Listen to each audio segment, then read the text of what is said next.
Adventures in the Old Atheism, Part 6, Schopenhauer, by Edward Feser. Our series has examined how atheists of earlier generations often exhibited a higher degree of moral and/or metaphysical gravitas than the sophomoric new atheists of more recent vintage. As we've seen, this is true of Nietzsche, Sartre, Freud, Marx, and even Woody Allen. There is arguably even more in the way of metaphysical and moral gravitas to be found in our next subject, Arthur Schopenhauer. Plus, I think it has to be said, the best hair. So let's have a look, if you're willing. Heavy meta. Schopenhauer's magnum opus, The World as Will and Idea, famously begins with the sentence, "The world is my idea." As opening lines go, that ain't bad. It's a grabber. What does it mean? The thesis is the Kantian one, that the world as we know it in experience is not reality as it is in itself, but only reality as represented. Vorstellung, translated as idea in this line and in the book's title, is sometimes translated representation instead. Schopenhauer's philosophy is essentially a continuation of Kant's, though also, he thought, a partial correction of it. The correction involves a greater openness than Kant exhibited toward heavy-duty speculative metaphysics. To be sure, Schopenhauer followed Kant to some extent in the project of clipping the traditional metaphysician's wings. He has much of interest to say about the principle of sufficient reason, having devoted his first book to the topic. On the fourfold root of the principle of sufficient reason identifies four aspects of reality, each of which is intelligible in its own way: the phenomenal world of physical objects, the logical relations between concepts and propositions, time and space as described in terms of arithmetic and geometry, and the self considered as the subject of acts of the will. Schopenhauer regarded the principle of sufficient reason as a unifying abstraction from the principles of intelligibility governing these four domains. But like a good Kantian, and unlike rationalists such as Leibniz, he took the principle to apply only within the phenomenal world, so that it couldn't ground an argument for the existence of God as cause of the phenomenal world. Schopenhauer also had a high regard for Plato, and for the theory of forms in particular, but the forms too do not in his view reflect reality as it is in itself, so that Schopenhauer is no more a Platonic metaphysician than he is a rationalist one. Still, he did not agree with Kant that we could know nothing of reality as it is in itself, that is, the noumenal world, to use the Kantian jargon. Schopenhauer thought we could know something of it, though not via speculative metaphysical arguments. Rather, we know it from consciousness of ourselves, and what we know of it, specifically, is that it is will or volition. It is the impulse or striving we know in awareness of our own actions. In order properly to understand this, we need immediately to note some crucial qualifications. You might wonder whether Schopenhauer is making a claim to the effect that the nature of all reality as it is in itself is to be found in what you experience when, say, you will to reach your hand into the bag of Doritos for another chip. That would indeed sound odd, but he is not saying that, or not quite. In experiencing this action, you experience it as involving several distinct objects and events. You, your hand, the bag of Doritos, the particular chip you take hold of, the moment of deciding to grab it, the later moment of actually taking hold of it, and so on. All of that reflects merely the phenomenal world, not the noumenal world. It is all just the world as it appears to you, not the world as it is in itself. We catch a glimpse of the world as it is in itself only when we subtract all of that and focus on the residue that remains, the sheer impulse toward acting that is common to this action and all others. But it is not just human action that reflects this will or volition. It is, for Schopenhauer, evident in instinctual animal behavior, in a plant's growing toward the light of the sun, and in a stone's falling toward the earth. Will, as he understands it, is not, as it is for, say, Aquinas, necessarily associated with intellect. It is a more general notion, similar to what Aquinas means by appetite, a tending toward activity. This might seem to entail finality or teleology, as it does for Aquinas, but for Schopenhauer, will is blind. It simply aims, but not toward any good. It is a pointless striving or impulse. Reality bites. This is the deep reason for Schopenhauer's famous pessimism. It might seem at first glance that Schopenhauer's metaphysics is broadly idealistic or even pantheistic in character. The noumenal will he posits is a single immaterial, undifferentiated, spaceless, timeless, uncaused reality. For the notions of differentiation, materiality, space, time, and causation apply only to the phenomenal world.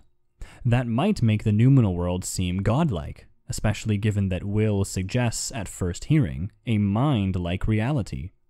And since the noumenal world is just the same thing as the phenomenal world, but considered in its true inner nature, it might seem that Schopenhauer is committed to the view that all being is identical to this mind-like or god-like reality.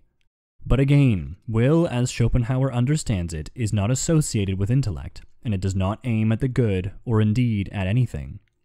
Blind and pointless, it can never find satisfaction. This, in Schopenhauer's view, is the deep explanation of all suffering.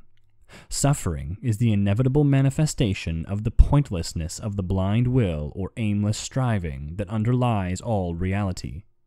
The phenomenal world of our experience is malign because the noumenal world beneath it is malign. Hence, though initially it might seem that Schopenhauer is committed to something comparable to Hindu pantheism, and he did indeed regard the Upanishads with respect, it is really an atheistic Buddhism, with its notion of tanha, or craving, as the source of all suffering, that is a closer Eastern analogue of his position.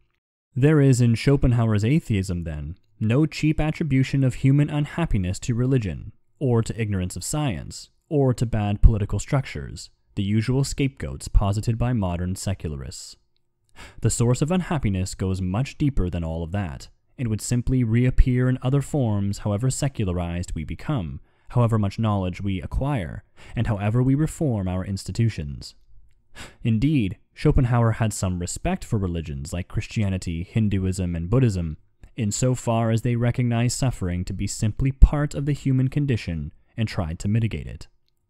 Say what you will about Schopenhauer's metaphysics, it is not the superficial scientism of pop physics bestsellers and the new atheism, and it does not yield the chirpy optimism of moronic slogans like the notorious "There's probably no God, now stop worrying and enjoy your life." Schopenhauer? I barely know her. When I speak of Schopenhauer's moral gravitas, I am emphatically not talking about his personal moral character. He was not a nice guy. True, he did talk the talk of compassion and asceticism, and he was bound to develop such an ethics given his metaphysics. But his personal life was no model of either.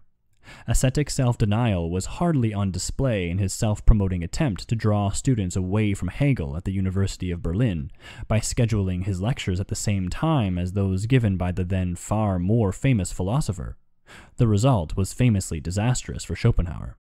Much worse, and the opposite of compassionate, was the notorious episode of his throwing a woman down the stairwell outside the door to his rooms because he judged that she was making too much noise.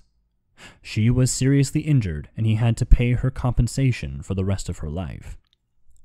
Still, he did recommend an austere morality, rather than the libertinism that many people wrongly suppose must follow from an atheistic metaphysics. Like a Buddhist, Schopenhauer regarded resistance to our cravings, rather than indulgence of them, as the surest way to remedy suffering. Now, for Schopenhauer, the will that is the source of suffering is to be conceived of, first and foremost, as the will to live. You might think, then, that he would recommend suicide, but that is the reverse of the truth. Once again echoing Buddhism, he saw suicide as in fact just one more indulgence of desire, and thus to be avoided rather than commended. Then there is sex, which exists for the sake of reproduction, the generation of new living things. Everyone knows this, of course, but the deep irrationality into which the indulgence of disordered desire has plunged modern people has led them to adopt the idiotic pretense that procreation is somehow merely incidental to sex. Schopenhauer was under no such illusions. The power and unruliness of the sexual drive was, for him, the clearest manifestation of the will to live and the way it brings about unhappiness. It mercilessly pushes us into romantic illusions, irrational decisions, and the compulsive scratching of an itch that only ever reappears, all for the sake of bringing about new people who will in turn only suffer the way we do. Schopenhauer's chapter on the metaphysics of the love of the sexes in The World as Will and Idea is worth quoting from at length. This longing, which attaches the idea of endless happiness to the possession of a particular woman, and unutterable pain to the thought that this possession cannot be attained, this longing and this pain cannot obtain their material from the wants of an ephemeral individual, but they are the sighs of the spirit of the species. The species alone has infinite life, and therefore is capable of infinite desires, infinite satisfaction, and infinite pain. But these are here imprisoned in the narrow breast of a mortal. No wonder, then, if such a breast seems like to burst, and can find no expression for the intimations of finite rapture or infinite misery with which it is filled. The satisfied passion also leads oftener to unhappiness than to happiness, for its demands often conflict so much with the personal welfare of him who is concerned that they undermine it, because they are incompatible with his other circumstances, and disturb the plan of life built upon them. Nay, not only with external circumstances is love often in contradiction, but even with the lover's own individuality, for it flings itself upon persons who, apart from the sexual relation, would be hateful, contemptible, and even abhorrent to the lover. But so much more powerful is the will of the species than that of the individual, that the lover shuts his eyes to all those qualities which are repellent to him, overlooks all, ignores all, and binds himself forever to the object of his passion. So entirely is he blinded by that illusion, which vanishes as soon as the will of the species is satisfied, and leaves behind a detested companion for life. Because the passion depended upon an illusion, which represented that which has only value for the species, as valuable for the individual, the deception must vanish after the attainment of the end of the species. The spirit of the species which took possession of the individual sets it free again. Forsaken by this spirit, the individual falls back into its original limitation and narrowness, and sees with wonder that after such a high, heroic, and infinite effort, nothing has resulted for its pleasure but what every sexual gratification affords. Contrary to expectation, it finds itself no happier than before. It observes that it has been the dupe of the will of the species. Far better to be free of the whole thing, Schopenhauer thought, though he was far from free of it himself. In his introduction to an anthology of Schopenhauer's essays, R.J. Hollingdale writes of Schopenhauer's many unromantic sexual encounters. The strength of his sexual drive was certainly considerable in itself, and when he condemns it as the actual center and intensest point of the will to live, he speaks from experience. His fundamental feeling towards it was undoubtedly that he was its victim, that he was in thrall to it. In his best recorded moments, Schopenhauer understands more vividly than anyone the suffering involved in life, and the need felt by all created things for love and sympathy. At these moments he knew and hated the coldness and egoism of his own sensuality. Naturally, Schopenhauer goes too far. But his excessive pessimism about matters of sex counterbalances the excessive optimism of the age we live in now, which absolutely, foot-stompingly, fingers in the ears, refuses to listen even to the mildest criticism of any sexual preference or behavior, as long as it is consensual. That our unprecedented hedonism and depravity have given rise to the literal insanity of denying that the distinction between the sexes is objectively real would not have surprised the likes of Plato and Aquinas, and perhaps not Schopenhauer either. Wagner variations. A philosophy can be profound even when it is ultimately mistaken, and Schopenhauer's is both. In his essay on suicide, he notes that Christianity carries in its innermost heart the truth that suffering, the cross, is the true aim of life. But Christianity nevertheless insists that all things are very good, so that suffering serves an ascetic purpose in properly orienting us toward the ultimate good that will redeem it.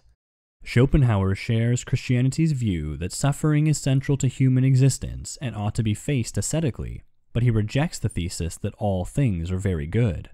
Hence, whereas Christian asceticism is motivated by hope, Schopenhauer's is motivated by despair. But he captures a deep truth in facing up to the reality that if there is no God, Despair is the only honest response. Powerful evidence of the profundity of Schopenhauer's philosophy is afforded by the influence it famously had on the music of Richard Wagner. Try to imagine, without laughing, a new atheist or even a more serious thinker like Russell or Hume inspiring such music. The Schopenhauerian themes that the will to live that underlies all reality is most powerfully manifest in sexual desire, that lovers' yearning to melt into one another echoes the oneness of all things underlying the phenomenal world, that the happiness lovers hope for nevertheless cannot be realized, that suffering and death are their inevitable tragic fate. Such themes are given palpable expression in Wagner's sublime Tristan and Isolde, and The Ring bears the mark of Schopenhauer's influence as well. This is fitting, since Schopenhauer held that of all forms of expression, music, which operates below the level of the conceptualizations that apply only to the phenomenal realm, best conveys our intuition of the blind will that is the true nature of the world as it is in itself. In any event, a man whose thought could inspire the Liebestod has an undeniable claim to being a great philosopher, and, for my money, probably the greatest of atheist philosophers.